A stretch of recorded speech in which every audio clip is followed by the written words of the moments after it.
Welcome to the GCN Racing News Show. This week we talk through the winners and losers from the first week of the Tour de France, including some really interesting power stats from the guys over at Training Peaks. Plus, there's a dominant performance as the Giro Rosa hits the Zoncolan. And it's been a week of wins for Bahrain Merida at the Tour of Austria. It has been a dramatic first week of the Tour de France. We've absolutely loved bringing you daily highlights of the race over on Facebook, but as we hit the first rest day, we thought we'd go through some of the winners and losers from the first 9 days of the event.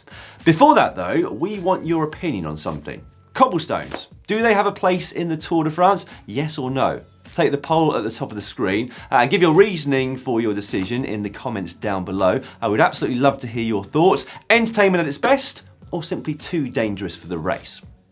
Anyway, we shall start here with the sprinters. In our Tour de France preview show, Si and I talked about a possible changing of the guard in terms of the sprinters, and so far that looks to be the case. 2 wins apiece for 23-year-old Fernando Gaviria and 25-year-old Dylan Groenewegen. They have clearly been the fastest in the race so far. Meanwhile, the trio of riders who've been the dominant force in sprinting for the last 10 years, Cavendish, Kittel and Greipel, have arrived at the first rest day with virtually nothing. Greipel's fared best with a 3rd place on stage 4, and he would have been 2nd on stage 8 had he not been relegated. Kittel too managed a 3rd place on the first day of the race, but has been very much struggling since, whilst Cavendish has clearly been a long way from his best. So can we write the old guard off? No. Not yet, but what is very clear is that they're going to find it hard to dominate as they have done in years gone by, and there are only limited chances left for them at this year's Tour de France. And then there's Peter Sagan. What can you say about this man that hasn't been said already? 2 stage wins so far, and his worst result on the road stages was 8th at the Mur de Bretagne, but he did still manage to put some time into the world's best climbers there. That means he's now raced 105 Tour de France road stages and finished in the top 10 in 62 of them. Absolutely bonkers. One team and one rider who fall into both the winner and losers category are BMC Racing and Dan Martin. Starting with BMC, they have in many ways had a stellar first week. Perfect, given that they still appear to be searching for a title sponsor, but on the other hand, it has been bittersweet. They won the Stage 3 team time trial, putting Greg Van Avermaet into the yellow jersey, which he's held ever since. He also got 2nd on the Roubaix stage yesterday, but that was where their GC ambitions came unstuck. Richie Porte hit the deck before he'd even seen the cobblestones, breaking his collarbone and abandoning the race. He must be wondering at the moment if he's ever going to fulfil his Grand Tour potential. Meanwhile, TJ Van Garderen also crashed. Although he didn't break anything, he lost over 5 minutes to his key rivals and probably all hope in the general classification. Dan Martin had a brilliant stage win. He'd previously finished 2nd on the Mur de Bretagne after leaving his move too late 3 years ago, and he wasn't about to make that same mistake again. He attacked with over a kilometre to go and would never be caught, taking his 2nd career Tour stage win. But then it all went wrong for him on stage 8. He hit the deck in a mass pile-up there and lost over a minute on the GC. Although on a positive note, he did look pretty amazing over the Roubaix cobbles and even took a bonus 2nd en route. Now, the ferocity of Martin's attack on the Mur de Bretagne was highlighted when we saw some of the numbers from that stage over on Training Peaks. Now, we don't have Martin's power for the climb, but we do have the file of Pierre Rolland of EF Education First.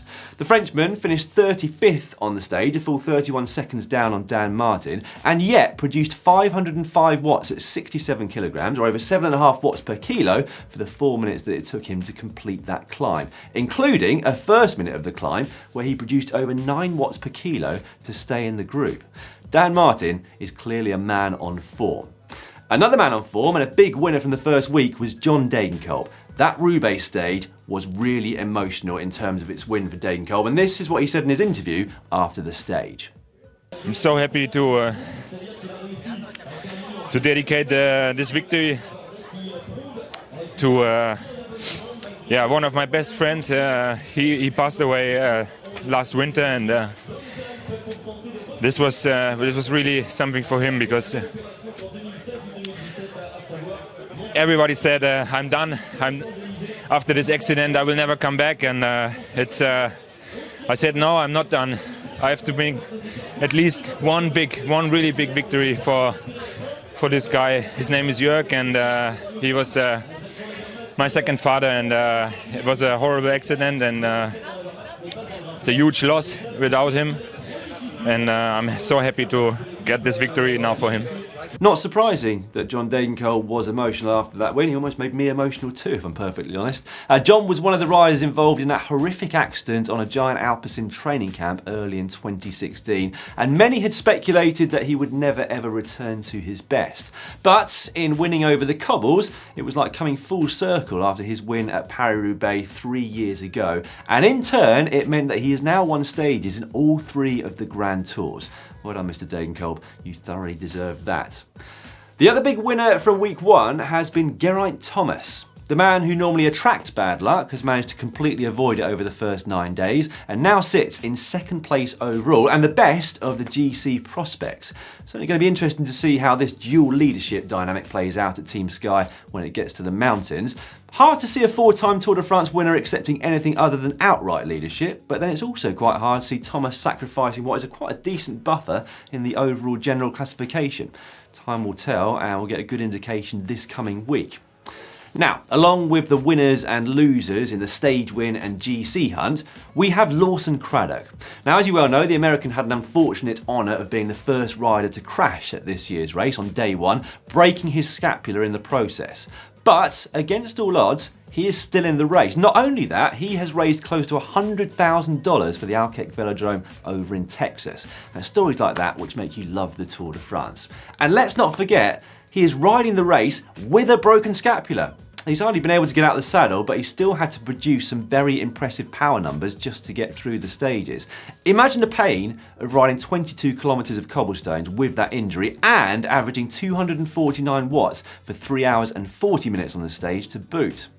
The hardest stage of the Tour de France so far, though, purely in terms of power output, was the stage billed as the Mini Ardennes Classic, Stage 5 to Quimper. There, Lawson had a normalised power of 294 watts for over 5 hours with a TSS of almost 300. Impressive stuff. Now, before we finish with the Tour de France this week, have you ever wondered what it's like to wear the polka dot jersey at the race? Well, here's your answer. Kiwi Dion Smith sent us this really cool rider diary.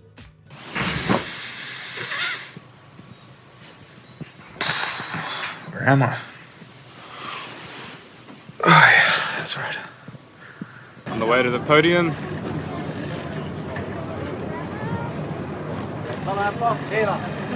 Lots of fans feeling the love.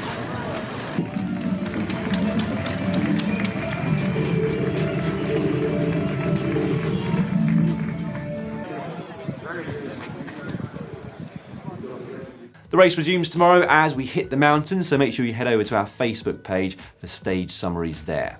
We were also delighted to have highlights of the Giro Rosa with Marty McDonald and our very own Emma Pooley last week, and what a race that was.